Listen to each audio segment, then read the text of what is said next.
Sulla Sila, la grande montagna calabrese, c'è San Giovanni in fiore. Qui è nato Giovanni Spadafora, orafo, e qui è nato il padre, e il nonno, e il bisnonno, tutti orafi.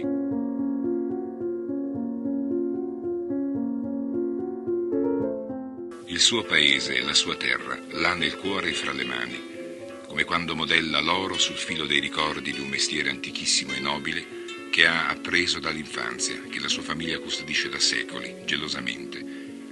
Giovanni cerca suggerimenti e spunti continuamente fra la sua gente e nella sua Sila.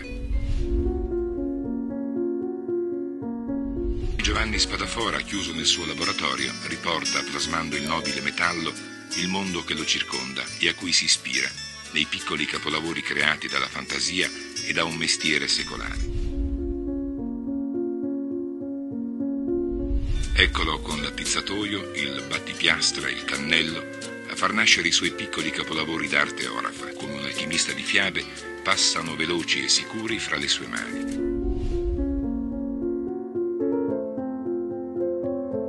Ed è nel dettaglio, nella cura meticolosa delle finiture, che ancora oggi questi ornamenti preziosi vengono creati lentamente attraverso il battesimo dell'aria e del fuoco, secondo un rito antichissimo pieno di segreti.